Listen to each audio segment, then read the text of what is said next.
assim como a câmera.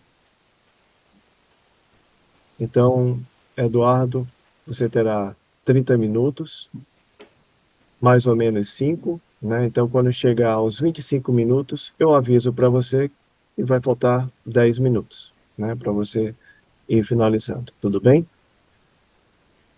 Aí a fase posterior é a avaliação e a terceira fase, né? A banca se reúne de forma separada para o veredito. Então, Eduardo, pode dar início à sua apresentação. Boa sorte.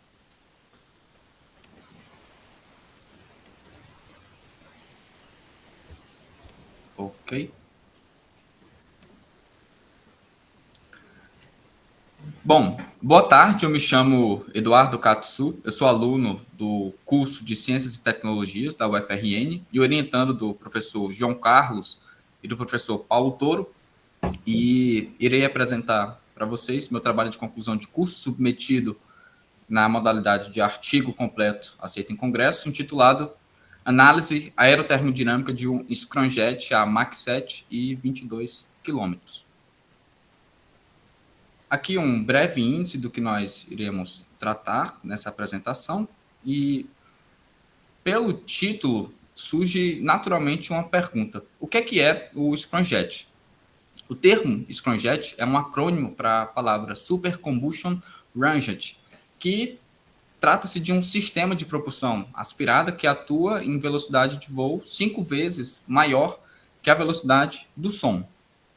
E a mistura do ar mais o combustível entra em combustão em regime supersônico e os gases, os produtos dessa combustão, são expelidos em velocidades hipersônicas, logicamente, idealmente superiores à velocidade de voo do veículo, de tal maneira que gere um impulso não instalado. Uma coisa importante de se enfatizar é que, diferente de outros sistemas propulsivos, como uma turbina convencional, o scramjet ele captura e comprime o ar atmosférico através puramente de ondas de choque, ou seja, não há partes móveis como pás em um eixo de rotação que faz a captura e a compressão desses gases, ou seja, o sistema é totalmente integrado sem partes móveis. Assim como qualquer outro sistema propulsível, em cada parte do scramjet é realizado um processo diferente, um processo termodinâmico diferente. Sendo assim de grande importância nós definirmos quais são as subdivisões desse veículo. O scramjet ele é dividido em 3 seções principais: a seção de compressão, que é subdividida em seção de compressão externa e interna; a seção de combustão, que é dividido em isolador e combustor; e a seção de expansão, que é subdividida em uma seção de expansão externa e interna também. Cada seção do veículo realiza um processo de tal maneira que se encerra um ciclo termodinâmico. E o escoamento ele é idealmente modelado pelo ciclo de Brayton. A gente pode ver nessa figura ao lado que nessa representação a combustão ocorre, a adição de calor devido à combustão ocorre a pressão constante. Mas veremos à frente que, para a construção do modelo que nós iremos utilizar nesse trabalho, nós faremos uma simplificação, uma adaptação desse ciclo termodinâmico. Bom, a partir disso surgem 2 questionamentos.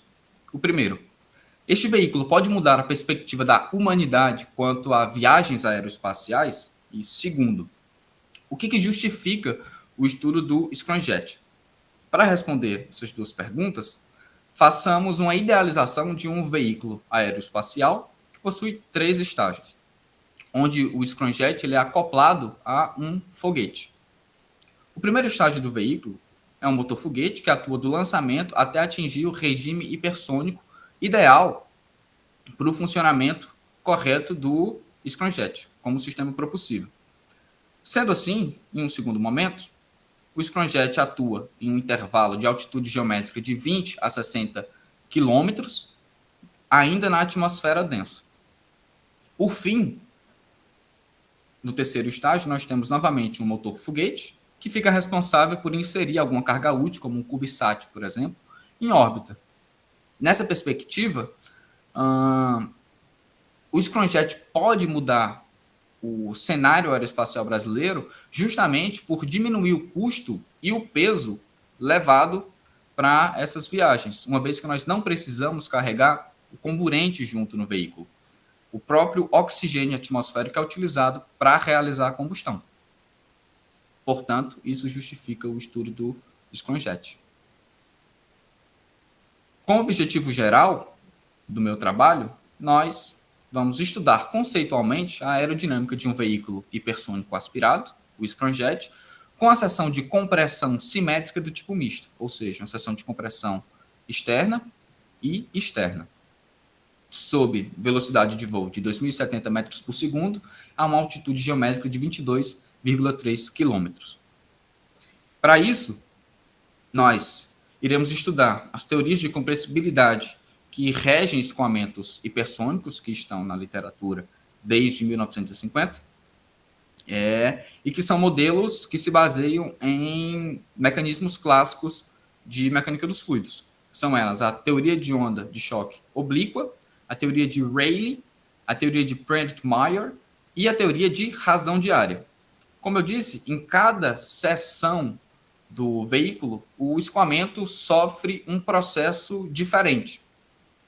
Sendo assim, nós precisamos de modelos diferentes para descrever o que acontece com esse escoamento. E nós estamos interessados justamente em analisar a variação da pressão, da densidade e da temperatura e o regime do escoamento ao longo do veículo. Nesse caso, com e sem injeção de combustível, para compararmos as duas realidades. Aqui nós iremos considerar que o combustível é o gás hidrogênio. Ainda, iremos utilizar a metodologia proposta por Weber e Mackay em 1958, que considera que a seção de combustão é um tubo com seção transversal com área constante. Ou seja, isso simplifica os modelos matemáticos que iremos utilizar para levar em consideração essa adição de calor devido à queima do combustível. Bom, agora iremos falar um pouco a respeito dos mecanismos que foram utilizados para fazer esse estudo. Eu mencionei anteriormente que toda a captura de ar e a compressão do ar é realizada através de ondas de choque. Para projetar um veículo como o Scramjet, é preciso que a gente entenda como que funcionam as ondas de choque. Bom, muitos fenômenos eles são modelados pelas leis de conservação que advêm da mecânica newtoniana. No caso do contexto da mecânica dos fluidos, ou seja, a mecânica em um meio contínuo, elas são generalizadas para descrever escoamentos e transferência de calor. Neste momento, eu irei destacar apenas duas equações de conservação. São elas a equação da continuidade, a primeira que aparece de cima para baixo, e a equação de Euler, que trata da conservação da quantidade de movimento sem considerar os efeitos viscosos. Bom, para falar melhor a respeito do que é uma onda de choque, vamos entender o que é uma onda sonora. Define-se uma onda sonora como um movimento oscilatório de pequena amplitude em um fluido compressível. E o que causa esse movimento oscilatório pode ser qualquer tipo de perturbação. Mas esse nome ele é instigante, porque ele nos leva a pensar na nossa noção intuitiva a respeito do que é uma onda. Por exemplo, quando a gente balança uma corda, nós observamos um efeito se propagar através dela. A corda ela não está em movimento, mas há uma oscilação de cada ponto da corda que respeita um determinado padrão. Esse fenômeno é descrito por essa equação diferencial que aparece aí embaixo, que é dita equação de onda, onde F é a função que descreve a curva que a corda assume a cada instante de tempo. Para trabalhar com a onda sonora, quando nós trabalhamos com onda sonora, a gente espera que ela se comporte por um modelo matemático análogo. Sendo assim, se a velocidade de oscilação é pequena, é natural nós presumirmos que as variações dos campos de pressão e densidade na vizinhança dessa perturbação também são pequenas. Então, vamos considerar o campo de pressão como sendo a sobreposição de uma pressão em um estado de equilíbrio somado a uma pequena variação que eu chamei de P'. A mesma coisa vale para a densidade, em que essas grandezas no estado de equilíbrio são muito maiores do que essa pequena perturbação. Utilizando a equação da continuidade e a equação de Euler, e desprezando termos de segunda ordem que aparecem ao longo dos cálculos, nós chegamos no seguinte sistema, que, a rigor, descreve o fenômeno que é o som, essa perturbação nos campos de pressão e densidade. Mas aqui há um problema. Nós temos 3 incógnitas e apenas 2 equações, no caso, 2 sistemas de equações. Se presumirmos que a propagação da onda sonora seja um processo adiabático, ou seja, não há troca de calor, e a pressão é uma função da densidade, nós descrevemos o diferencial total do campo de pressão como aparece no lado esquerdo dessa equação. Só que nós definimos anteriormente que essa pequena variação era justamente as variáveis com linha em cima.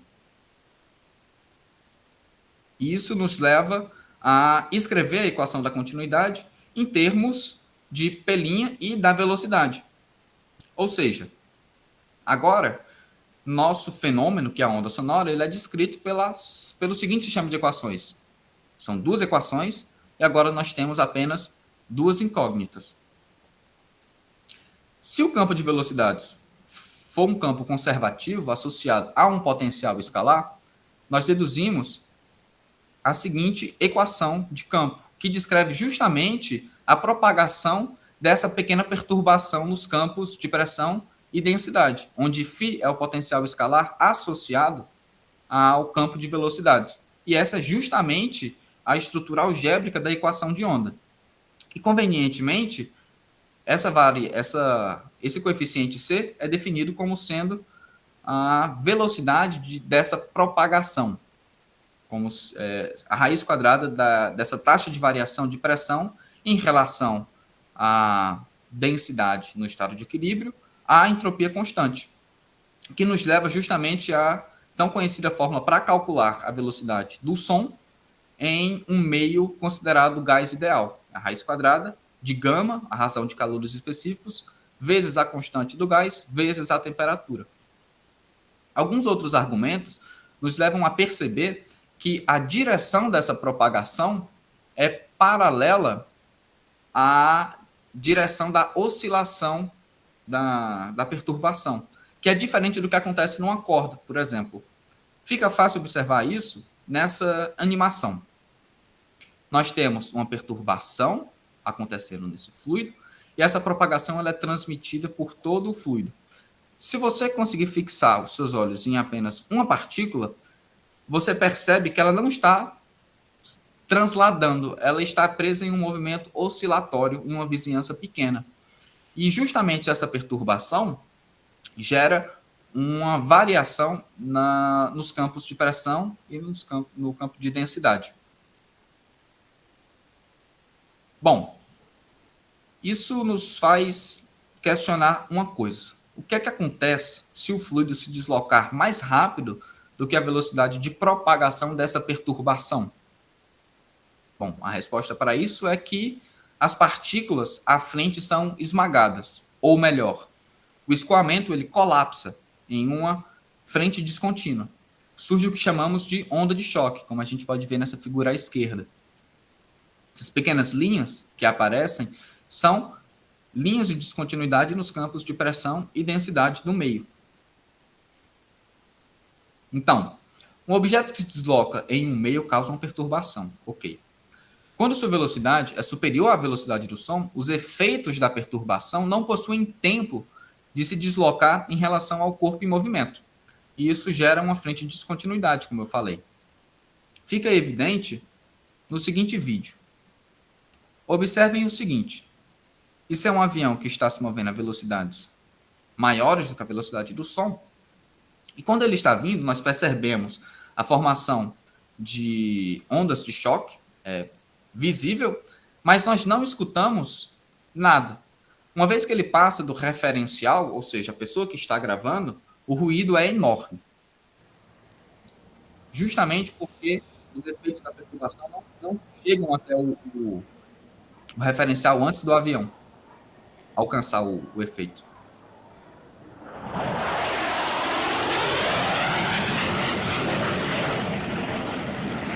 E é fácil perceber a formação de ondas de choque no fronte da aeronave. Bom, agora temos a base para entender melhor as teorias mencionadas anteriormente. Mas antes façamos algumas considerações. A combustão supersônica ela ocorre sob uma determinada condição mínima, chamada autoignição, que será alcançada através da compressão dos gases. O que isso significa? O combustível, a mistura ar mais combustível na câmara de combustão, ela autoigniza uma vez que uma determinada condição é alcançada, que é a temperatura dos gases que entram na câmara de combustão. Esse aumento de temperatura é causado justamente pela compressão dos gases na seção de compressão. Outra consideração é que o scramjet estudado terá 3 rampas de compressão e os seus ângulos são determinados usando os critérios de choque on-lip e choque on-corner.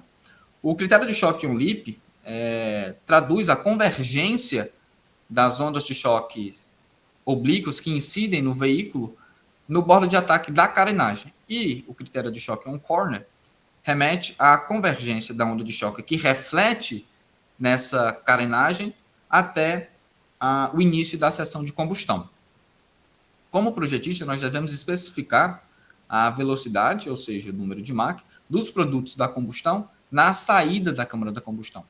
E nesse trabalho nós escolhemos como sendo Mach igual a 1,1. Além disso, a escolha para o ângulo da rampa de expansão, onde ocorre a expansão dos gases, é arbitrária, e nós escolhemos como sendo 10 graus de deflexão. Vamos ainda enfatizar o seguinte: o ar atmosférico ele será considerado gás caloricamente perfeito, ou seja, a razão de calores específicos é constante, e ele é modelado pela seguinte equação de estado, bem famosa.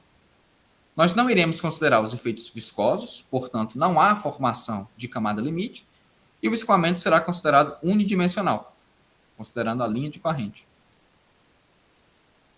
Bom, essas considerações nos levam a escrever as equações de conservação dessa maneira mais simplificada, onde a primeira se trata da equação da continuidade, conservação de massa, a segunda da equação da conservação da quantidade de movimento e a terceira da conservação da energia. E aqui nós temos 3 equações e percebam 4 incógnitas. Daí a importância da equação de estado de gases ideais. Esse conjunto de equações será fundamental para o modelo que nós utilizaremos a seguir. Falaremos agora a respeito da teoria de onda de choque. A onda de choque ela é um caso mais geral. No entanto, o seu equacionamento se torna mais simples de deduzir se nós considerarmos um caso específico, a onda de choque normal. Após cada onda de choque, há uma variação abrupta de pressão, densidade e temperatura. No entanto, idealmente, não há dissipação de calor. Logo, nós podemos, usando essas considerações, podemos encontrar as relações das propriedades termodinâmicas, ou seja, a pressão, a densidade e a temperatura, antes e após a onda de choque. O que fazemos, então? Nós analisamos uma vizinhança em torno de uma onda de choque normal, conhecemos as propriedades termodinâmicas e o regime do escoamento antes da onda de choque e queremos conhecer o que acontece depois. Dessa maneira, nós construímos o seguinte conjunto de equações que nos dá essa variação de propriedades termodinâmicas, em que cada uma delas depende unicamente do regime de escoamento antes da onda de choque normal, ou seja, do número de Mach do escoamento. Quando nós consideramos uma deflexão, onde a onda de choque é oblíqua ao escoamento, nós estamos interessados apenas na componente normal da velocidade do escoamento em relação à onda de choque. Na seção de compressão do nosso objeto de estudo, nós temos 3 variações de ângulo em cada uma das rampas. E ao analisar a variação de pressão, densidade e temperatura após cada onda de choque, nós devemos levar em consideração a deflexão, o ângulo da próxima rampa em relação à rampa anterior, uma vez que após essa deflexão causada no escoamento, o escoamento passa a ser paralelo à superfície da rampa. Sendo assim, nós encontramos a componente normal da velocidade de entrada e a componente normal da velocidade de saída por essas duas equações, e por um raciocínio análogo ao que nós fizemos para a onda de choque normal, nós construímos as mesmas razões para a onda de choque oblíqua, onde apenas estamos considerando a componente normal da velocidade em relação à onda de choque. No caso da onda de choque refletida, veja, onda de choque nada mais é do que uma onda. Sendo assim, ela é sujeita a todos os fenômenos associados à onda como nós conhecemos, ou seja, reflexão, difração. Então, por alguns argumentos geométricos, a gente consegue calcular essa variação de propriedade termodinâmica após a onda de choque refletida, usando os exatos mesmos equacionamentos. Na câmara de combustão, nós utilizamos a teoria de Rayleigh para modelar essa adição de calor no escoamento. E essa adição de calor, ela implica apenas no aumento da energia interna desse escoamento, de modo que consideramos a relação clássica entre energia interna e calor específico para modelar o que ocorre, qual a variação de pressão, densidade e temperatura nessa seção. A relação é esta que nós construímos com base na temperatura de estagnação ou temperatura total, que traduz a conservação de energia do escoamento em unidades de temperatura. Construímos esse equacionamento. Conhecemos as condições de entrada na câmara de combustão e queremos conhecer o que acontece na saída. Agora, quando nós consideramos uma variação de área infinitesimal, de tal maneira que a variação das propriedades termodinâmicas sejam sutis e o escoamento possa ser considerado isentrópico, nós utilizamos as relações de Gibbs e obtemos o que chamamos de relações isentrópicas entre pressão, temperatura e densidade. E, novamente, utilizando aquela definição de temperatura de estagnação, nós conseguimos saber como os gases em expansão variam suas propriedades termodinâmicas e o seu regime de escoamento em função da variação de área, o que nos dá o seguinte equacionamento. Se conhecemos como a temperatura varia em termos do número de Mach, nós conseguimos, através das relações isentrópicas, calcular a razão de pressão e de densidade. Por fim, falaremos a respeito das ondas de expansão de Prandtl-Meyer. Assim como o escoamento se reajusta sobre uma deflexão positiva, que é o que acontece na seção de compressão, se houver uma deflexão negativa, surgirão descontinuidades na distribuição dos campos de pressão, densidade e temperatura. No entanto, aqui a tendência é haver um espalhamento das partículas de forma suave, acompanhando a geometria, e não uma compressão abrupta das partículas. Assim, é aceitável, nesse momento, considerar o escoamento como isentrópico, apesar de passar por uma onda análoga à onda de choque. É uma grande aproximação. Assim, analisando geometricamente o problema, nessa vizinhança da deflexão do escoamento, nós conseguimos calcular a relação entre a velocidade de entrada e a velocidade de saída, e com base nas relações isentrópicas, novamente, calcular as razões de pressão, densidade e temperatura, que é o que estamos interessados em fazer.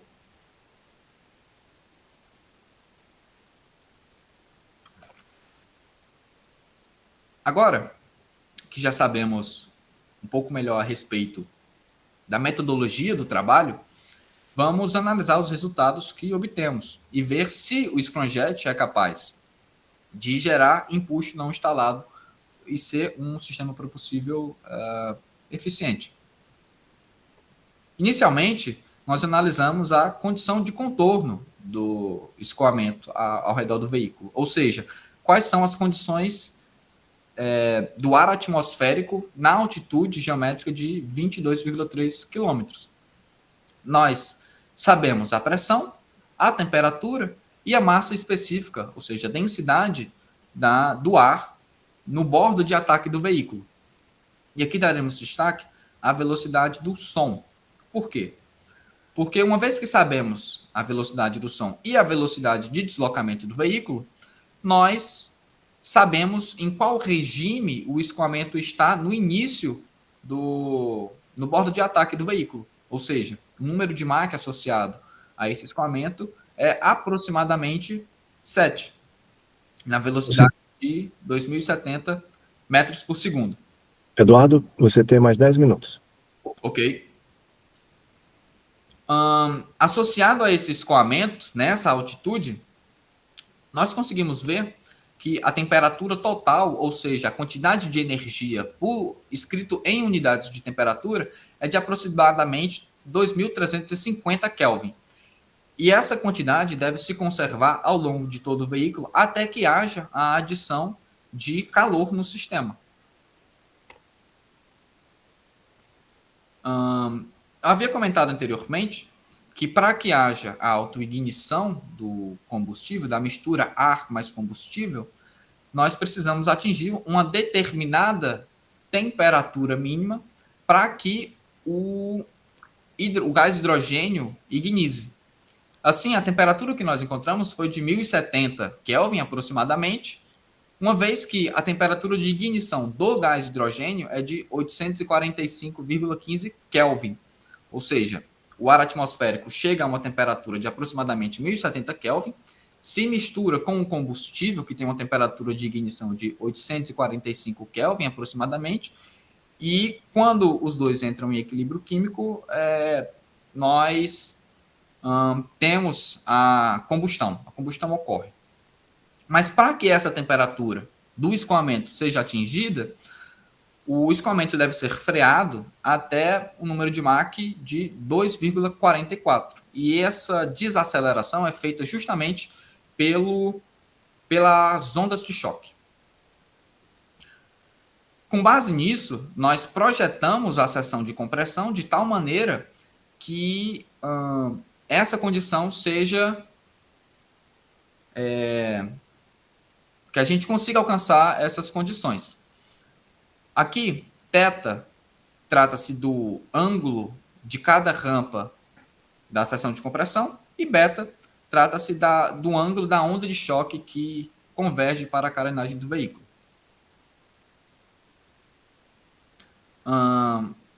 Vamos analisar agora justamente a variação das propriedades termodinâmicas ao longo do veículo e, nesse caso, vamos analisar primeiro em regime power off, ou seja, sem adição de combustível.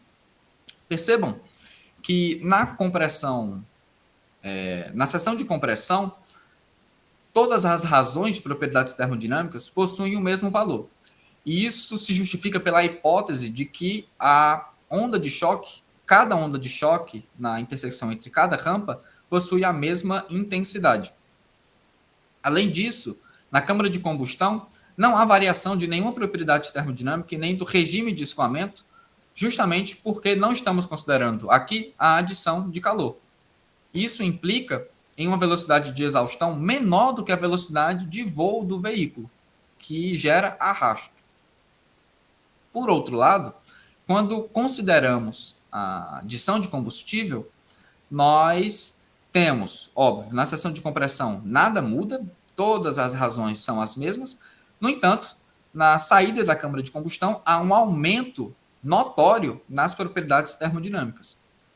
E esse produto da combustão, ao expandir, expande até uma velocidade de exaustão muito maior do que a velocidade de voo do veículo. Portanto, na condição de voo de Mach de 6,8 e a uma altitude geométrica de 22,3 km, a nossa metodologia, que se baseou em teorias clássicas de escoamentos compressíveis, validou o projeto da seção de compressão, satisfazendo os requisitos para autoignição e queima supersônica, reduzindo o escoamento de Mach 6,8 até Mach 2,44. Além disso, no regime Power On, ou seja, com a adição de combustível, a velocidade de exaustão de 2.363,65 metros por segundo superou a velocidade de voo de 2.070 metros por segundo, o que implica empuxo não instalado. Para trabalhos futuros, é recomendado a incorporação de efeitos de alta temperatura, ou seja, considerando novas equações de estados mais precisas para gases que estão em alta temperatura, os efeitos viscosos e modelos de combustão mais detalhados, por meio de simulações em dinâmica dos fluidos computacional. Aqui as referências. As referências extras que foram utilizadas para incorporar a apresentação. Os agradecimentos. E é isso. Obrigado.